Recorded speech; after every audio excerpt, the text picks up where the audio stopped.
Hola, bienvenidos a Cine y Contenido. Mi nombre es Eleni, les doy la bienvenida a un capítulo más. El día de hoy vamos a hablar de una retrospectiva del trabajo de un director que verdaderamente me encanta y que yo sé que a ustedes también les gusta mucho. Se trata de Robert Eggers. Hoy vamos a platicar de él, vamos a platicar de qué se trata o qué esperar más bien de Nosferatu, esta película que se va a estrenar en México a inicios del 2025. Una película muy esperada, la verdad es que yo también me muero de ganas de verla. Y vamos a platicar sobre el trabajo de Robert Eggers, cuáles son las películas que él ha dirigido. Vamos a platicar también sobre su historia brevemente y vamos a platicar sobre el interés de este director en capturar temas mitológicos, parte del folclore, y de cómo él se adentra a todos estos códigos y los sabe perfectamente bien exponer en sus películas, que a mí verdaderamente me encantan. Desde la primera vez que vi La Bruja me quedé totalmente sorprendida con el trabajo de Robert Eggers, y es por eso que el día de hoy lo vamos a ver aquí en Cine y Contenido para prepararnos para el estreno de Nosferatu a inicios del 2025.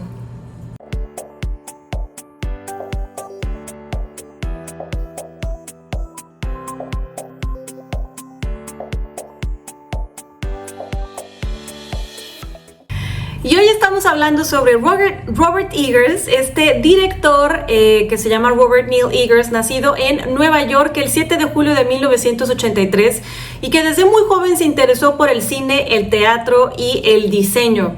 Él, de hecho, la puesta en escena que hizo cuando estaba trabajando en teatro fue justamente Nosferatu. Y de ahí él decidió esperarse una temporada en lo que él creía o más bien él envisionaba madurar como director de cine para que él justamente pudiera llevar a la pantalla grande esta película que es una de sus más grandes inspiraciones. Y es que Nosferatu tiene una historia, la cual la vamos a ver también en este capítulo de Cine y Contenido, además de que vamos a platicar sobre el director y sus obras que anteceden a Nosferatu, que se va a estrenar en México a justo inicios del 2025. Pero les quiero contar algo de por qué les estoy platicando sobre Robert Eggers en este momento de mi vida, porque en realidad este capítulo iba a ser para una película que acabo de ver, que es El tiempo que nos queda. Ustedes seguramente la han visto y hubo un poco de hype al respecto sobre las escenas de los actores principales, que son Florence Pugh y Andrew Garfield. Total que fui a ver al cine esta película, y cuando entré y estaba iniciando la proyección me di cuenta de que en realidad no era esa película, sino que era Robot Salvaje, la película que ya había visto y que la verdad no quería repetir en ese momento. Estaba esperando ver esta película porque vi el tráiler, y aunque el tráiler desde mi perspectiva cuenta demasiado la historia, tenía ganas genuinas de ir a verla y de tener un capítulo especial sobre esta película. Total que el cine cerró esta función, la cambió, y yo me quedé sin ver esa película en ese momento, por lo cual el cine me premió y me dijo: bueno, el consumo que tienes ahorita te lo pagamos y te regalamos otro boleto de cine para que entres ahorita a ver otra, y al rato pues ya puedes entrar a ver El tiempo que nos queda. Y dije así de, bueno, está bien. Total que la primera película que entré a ver fue Venom,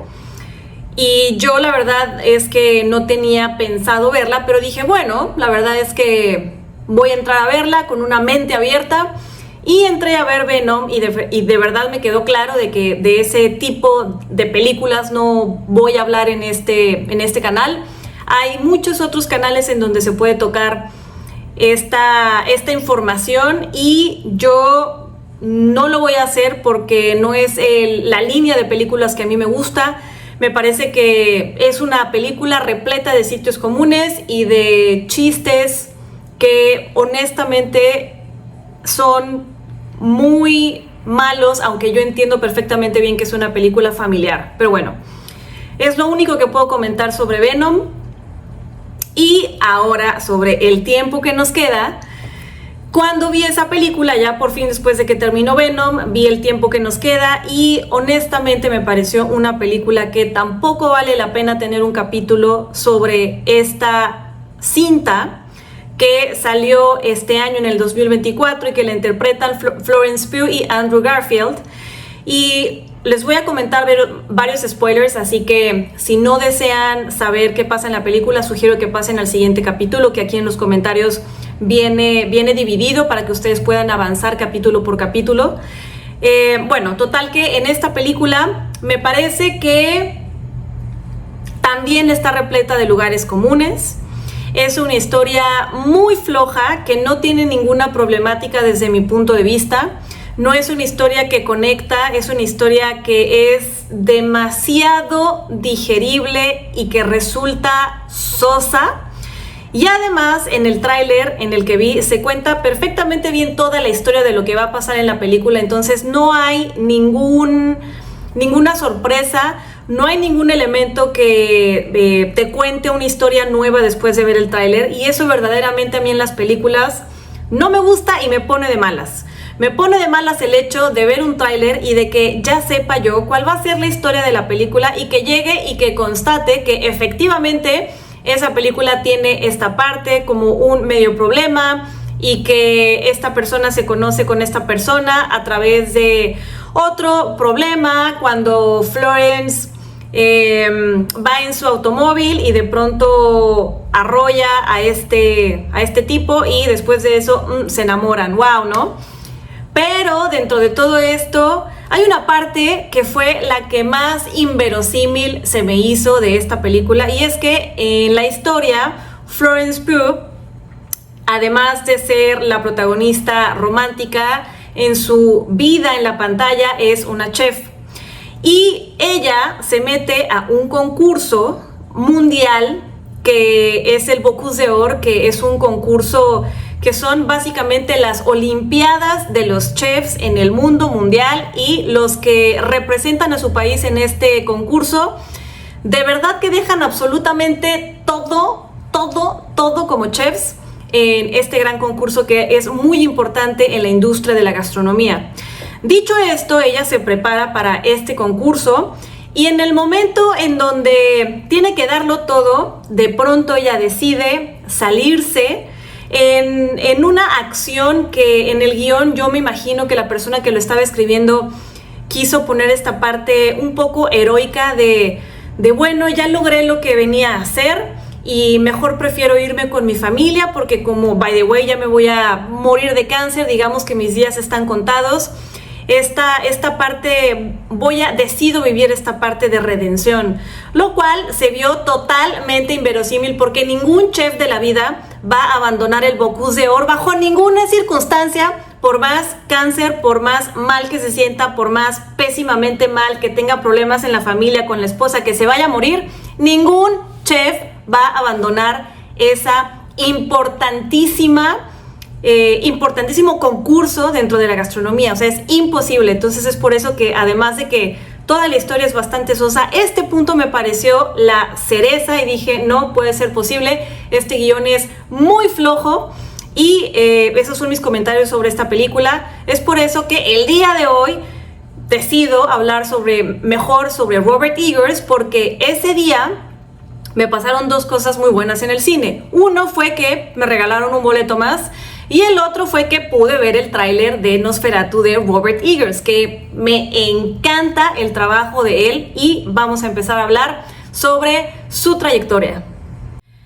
Robert Eggers, ¿cuáles son las influencias de este gran director? Bueno, pues él toma también como referencia incluso la película de Nosferatu, que es original de 1922.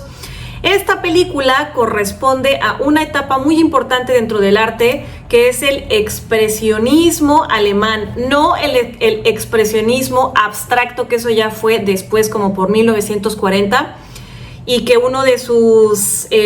más grandes artistas es, por ejemplo, Mark Rothko o Mark Rothkovich. Me refiero al expresionismo alemán, cuya fecha aproximada de inicio fue 1912. Dentro de los artistas que plasman el arte en este momento tan importante es, por ejemplo, Kirchner, El jinete azul, que es del Blaue Reiter, también Vasily Kandinsky, por supuesto, y Franz Marc. Pero este movimiento cultural que surgió en Alemania, obviamente, a inicios del siglo XX, no nada más se plasmó en el arte, sino también se plasmó en diferentes campos, como por ejemplo las artes plásticas, la arquitectura, la literatura, la música, el cine, la danza, y de ahí precisamente es que surge la película de Nosferatu del 1922, que fue dirigida por Murnau. Esta es una obra maestra del cine expresionista alemán y es una de las primeras adaptaciones justamente de Drácula de Bram Stoker, aunque no tenía una autorización como tal, lo que llevó a esta película a tener problemas legales y casi destruyen todas sus copias. Qué bueno que no pasó esto, y de hecho ustedes pueden ver esta película de una forma muy sencilla y gratis en YouTube. Y bueno, su atmósfera hiper sombría, el uso innovador de las sombras y la luz y la icónica interpretación de Max Schreck como el vampiro con apariencia espantosa de rata, lo convirtieron en un hito en el cine de terror y un referente visual para este género. Después hubo otra versión que justamente fue en 1979, que fue dirigida por Werner Herzog, cuyo trabajo me parece bastante particular. Después podemos hablar de este director, que también es actor. Pero bueno, esta obra que él hizo en 1979 es un homenaje y es una reimaginación de la obra original, con Klaus Kinski como Nosferatu, y la verdad es que en esta película es un Nosferatu bastante melancólico y trágico. Y hablando sobre estas dos películas, es una introducción que me parece muy importante que tengamos en cuenta para ver la película de Nosferatu ahora por Robert Eggers a inicios del 2025. Eggers es un maestro de sumergirnos en las historias que él crea de una forma casi ritual. Él se enfoca en crear inmersiones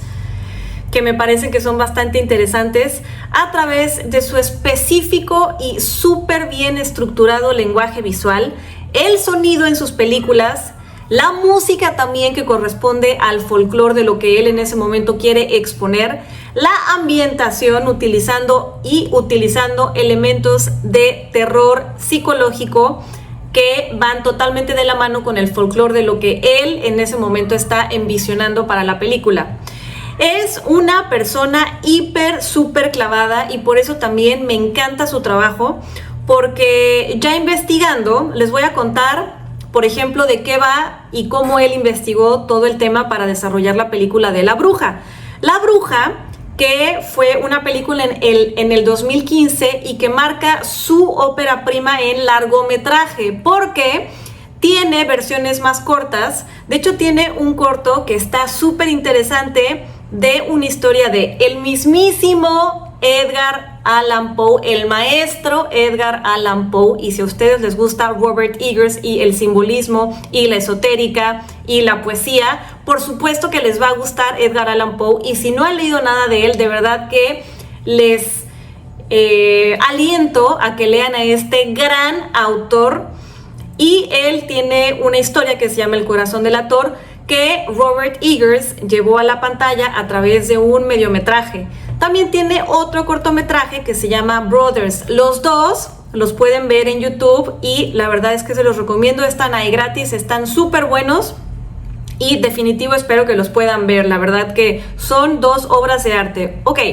después fue cuando llegó La Bruja en el 2015 y este cuate es tan clavado que, bueno, La Bruja de Robert Eggers es una de las obras de terror más impactantes y profundas en mi perspectiva de los últimos años, y se distingue por su fidelidad histórica y su exploración y creencias y miedos de la Nueva Inglaterra puritana del siglo XVII. De hecho, esta trama sigue a una familia que enfrenta una sospecha de brujería por parte de vamos a tener spoilers en este capítulo, obviamente, por la hija, ¿no?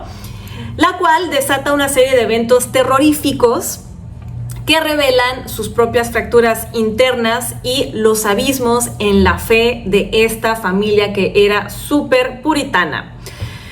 Eggers comenzó su investigación en la Biblioteca Pública de Nueva York y se sumergió en fuentes primarias y documentos de la época como Of Plymouth Plantation de William Bradford y los panfletos de brujería isabelinos. También exploró el trabajo del escritor puritano Cotton Mather, quien documentó los procesos de brujería en Connecticut durante la década de 1660. Gracias a esta investigación, Eggers consiguió replicar no nada más la atmósfera y las supersticiones de la época, sino también el lenguaje de la época, porque si se acuerdan, este guión tiene palabras que son totalmente de época, y esto fue a través de su investigación, logrando que justamente las líneas de diálogo de los personajes provengan directamente de estos registros históricos. De hecho, las frases y las oraciones se extrajeron de los documentos para darle al guión una autenticidad súper notable. Un elemento recurrente en el folclore que Eggers incluye en esta película es justamente la figura de la liebre, y si a ustedes les gusta la esotérica y todos estos temas que a mí también me apasionan y me gustan mucho, este sentido lo van a encontrar bastante interesante, ya que la liebre en muchas historias populares de Europa se asocia con la brujería y las transformaciones de las brujas. Este detalle conecta con la figura de el dios Pan, que es una deidad pagana que a menudo se relaciona con el arquetipo del Satanás cristiano. Pan, por ejemplo, de ahí viene toda la parte de pandemonio, y también viene, ¿se acuerdan de la icónica figura de Peter Pan? Como elfo, como, pues también parece como un duendecillo que nunca quiere salir de la etapa de la niñez, y que vive como esta juventud eterna, y que de pronto hace ciertos aspectos como si fuera una persona, como si fuese un adolescente. Peter Pan, ok, justamente también la imagen de Peter Pan fue inspirada a través de toda esta parte esotérica. Y bueno, Eggers también se tomó la precisión histórica en serio, muy en serio, en lo que respecta al diseño de vestuarios y de escenarios en esta película que es La Bruja. Trabajó con historiadores y con expertos como el reconocido Stuart Patchey, y Eggers y su equipo aseguraron que los materiales, técnicas y el estilo de la época fueran utilizados en los vestuarios y en los edificios y en las herramientas y en el look y en el maquillaje y en el tipo y en el diseño también de peinados de los actores para esta gran película que es La Bruja, que fue la primera película que yo vi de Eggers, y que a partir de eso soy bastante fiel seguidora de todo lo que ha sacado posteriormente, porque es una película que me pareció totalmente impactante, que no es un terror sangriento, demasiado sangriento, o sea, como este terror que de pronto utiliza mucho el recurso del sonido para asustarte porque no tiene este lenguaje rico visual, sino de pronto dentro de los sonidos escuchas como una explosión, o resuena algo, o retumba algo, y de ahí te asustas. Entonces esta película tiene este terror que es muy fino, que es bastante visual, y eso fue justamente lo que me encantó de esta película de Robert Eggers, que fue La Bruja. Ahora es el momento de hablar de Lighthouse, esta película que dirigió Robert Eggers posterior a La Bruja, y es una película que también me encanta. Es una cinta que está filmada en blanco y negro, y es un thriller psicológico que combina elementos de folclore, mitología y tensión psicológica en una historia sobre dos personas que son dos fareros que se quedan atrapados en una isla remota, y a través de esto ellos tienen diferentes situaciones que los llevan a el desenlace. Ok, esta película la escribió Eggers con su hermano, que se llama Max Eggers, y se basaron en una historia real de dos fareros que existieron realmente y que se quedaron atrapados en un islote en el siglo XIX. Sin embargo, Eggers y su hermano transformaron esta anécdota en algo que va más allá de un simple relato histórico, reinterpretándolo como una especie de fábula mitológica que tiene muchos simbolismos muy profundos que verdaderamente me encanta. De hecho, esta historia toma elementos de Prometeo y Proteo de la mitología griega para construir un relato sobre identidad, aislamiento y deseo.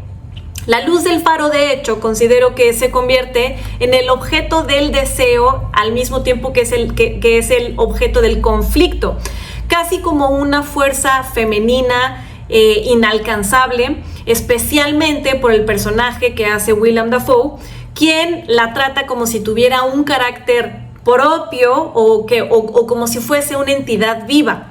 Este enfoque refleja cómo la narrativa aprovecha el simbolismo y el misticismo. La luz como una guía, una entidad que atormenta y que puede llegar a enloquecer, similar al fuego robado por Prometeo en la mitología griega. Además de esas referencias mitológicas, The Lighthouse está cargada de simbolismo también visual influenciado por el arte simbolista del siglo XIX, como el trabajo de Jean Delville y de Arnold Böcklin, quienes exploraban temas profundos como la muerte, el misterio y el deseo. De hecho, la sirena en la película es una especie de una sirena como la antisirenita, que es una figura inquietante y fuertemente perturbadora diseñada para reflejar la ambigüedad de los mitos marítimos antiguos, en lugar de la inocencia de las versiones mucho más modernas y digamos clásicas como la sirenita y todo esto, que no tiene nada que ver con lo perturbadoras que verdaderamente que antes era la figura de la sirena. Y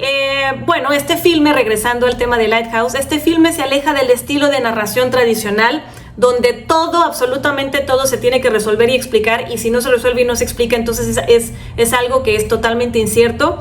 Y en cambio esta película deja espacios abiertos para preguntas que no tienen respuesta, que eso no es algo que regularmente se puede ver en el cine. El enfoque de Eggers crea una experiencia cinematográfica que invita al espectador a la relectura, donde la ambigüedad, en lugar de frustrar o ser una invitación para frustrar, busca mantener la atención y suscitar a la interpretación. Eggers mismo admite que quiere que el espectador se sienta atraído por la incertidumbre y por la capacidad de esta película de desafiar la explicación lineal de que tiene que pasar A, B, C, D, sino aquí no tiene que pasar así como una historia lineal, puede ser circular, y eso me parece verdaderamente hermoso y cautivador de esta gran película que es The Lighthouse. Ahora vamos a platicar sobre The Northman, esta película dirigida por Robert Eggers, que marca una gran evolución para el director, conocido hasta ese momento por sus películas con un giro independiente como eran The Witch y The Lighthouse, o sea, La Bruja y El Faro. Y a diferencia de esta película The Northman tuvo aproximadamente un presupuesto de $70 millones, que obviamente esto no lo había vivido antes Robert Eggers, y a pesar de eso había hecho 2 películas tremendamente espectaculares y buenas. En este sentido, la historia se basa en la leyenda de Hamlet, que es una figura del folclore escandinavo que inspiró al Hamlet de Shakespeare y sigue a un príncipe exiliado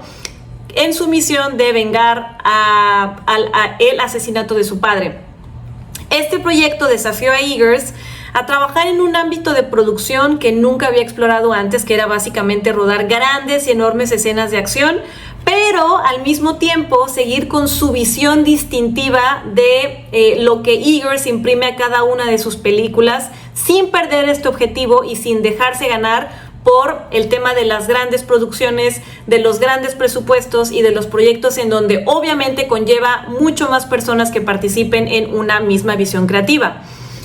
Esta película está impregnada de una estética muy cruda y visceral, que es lograda mediante largas tomas cuidadosamente coreografiadas que sumergen al espectador en un paisaje muy envolvente al mismo tiempo que brutal, muy lejos de la artificialidad típica de las producciones que sabemos que son poco convencionales y que de pronto nos dan un poco de flojera. En The Northman eso no pasa y el director desafía las nociones convencionales del heroísmo también. A diferencia de la mayoría de los arcos narrativos de héroes, donde la venganza suele estar justificada y bastante celebrada, Eggers plantea una moralidad ambigua, ya que Hamlet, el protagonista, no es nada más un guerrero heroico, sino también es un personaje impulsado por una violencia que es una violencia casi ritual y una conexión profunda con el mundo espiritual vikingo y con los códigos del folclore vikingo. Uno de los elementos distintivos, de hecho, de esta colaboración de Eggers fue con el poeta y escritor islandés que se llama John, espero pronunciarlo de la forma correcta. Su coautoría permitió que el guión capturara la esencia cultural y mitológica de las sagas islandesas, elementos que resuenan en la cultura islandesa contemporánea y que también le dan autenticidad al guión y a la narrativa visual, que por supuesto que es uno de los pilares de Eggers, quien también a través de la película rinde homenaje a su fascinación por el pasado y a la religión en sus aspectos más trascendentales y más sublimes. De hecho, con The Northman, Robert Eggers ha expandido los límites de su estilo al ámbito del cine de gran escala, sin sacrificar su identidad autoral, cosa que me parece bastante importante y que pienso que a través de esta experiencia él ya se sintió más dispuesto y más trabajado y con mucho más experiencia para justamente llevar a la pantalla Nosferatu, que muy probablemente había sido su sueño y que ya lo tenía pensando y cocinando desde hace mucho tiempo, probablemente cuando él ya estaba trabajando en toda esta parte del teatro antes de hacer cine. Así que siento que The Northman fue la antesala perfecta para que él pudiera conocer estos proyectos de gran envergadura, pero al mismo tiempo manteniéndose firme con su estilo visual y con su identidad autoral, cosa que me parece que justamente es lo que vamos a ver en Nosferatu y eso me tiene totalmente súper emocionada. Y por último vamos a hablar sobre qué podemos esperar de Nosferatu, esta versión de Robert Eggers que en México se va a estrenar el 1 de enero de 2025 y espero que realmente sí sea esa fecha y no se empiece a ir como un poco más hacia enero o febrero. Pero bueno, esta historia promete una inmersión visual y temática en el terror vampírico más oscuro y auténtico. Fue filmada en el icónico castillo de la República Checa que se llama Persten, espero también pronunciarlo de la forma correcta, y la producción rinde homenaje tanto a Nosferatu de 1922 como a Nosferatu de 1979 de Werner Herzog. La ambientación en el castillo evoca esta atmósfera súper siniestra y sombría, pero también rinde tributo a las raíces del expresionismo alemán que explicamos al inicio de una forma general y a la arquitectura gótica, con la cinematografía de Jarin Blaschke, un excelente cinematógrafo que ya ha trabajado con Robert Eggers en otras películas, quien de hecho decidió rodar las escenas de Transilvania exclusivamente con luz de velas. Y esto es un hito en la cinematografía, algo que me parece muy bastante importante, y no es la primera vez que alguien hace este tipo de iluminación con puras luz de velas. De hecho, en esta parte les voy a dejar el link a el capítulo que hice de 8 ejemplos magistrales de cinematografía, en donde uno de esos ejemplos es justamente la película de Barry Lyndon del maestro Stanley Kubrick,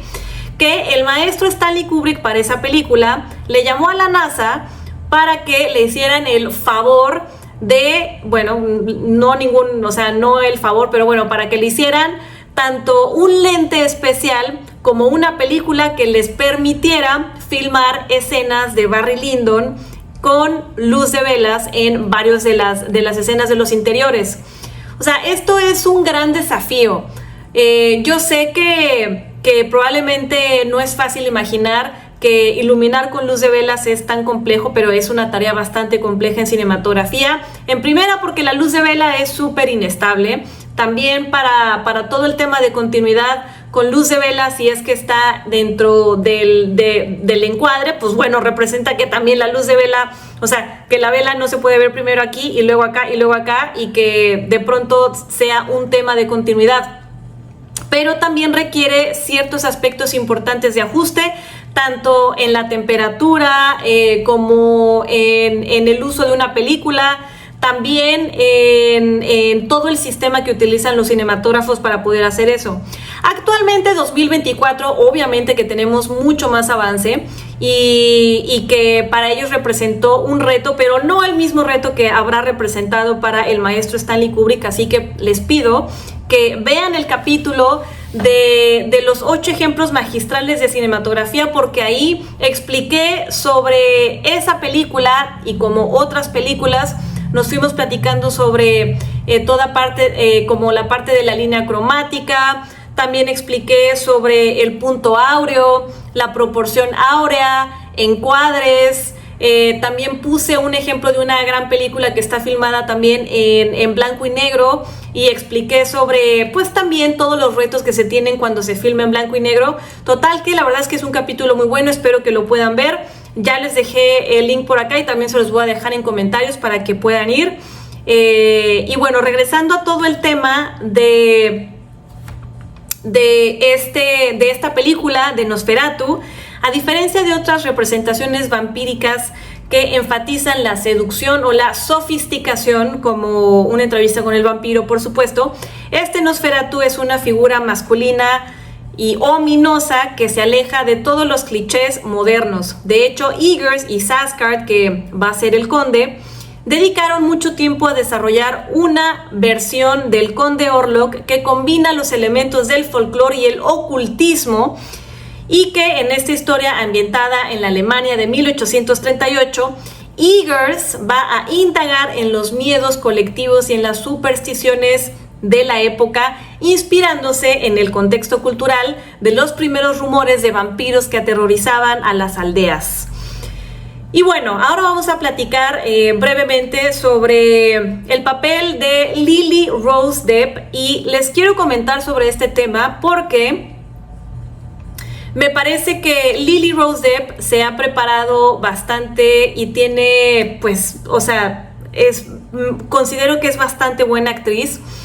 Y hace como 6 meses, si no mal recuerdo, vi esta serie terriblemente mala. De esta serie en donde sale Lily Rose Depp y The Weeknd, que se llama The Idol, que podríamos decir que es una de las peores series jamás hechas en la historia de las series.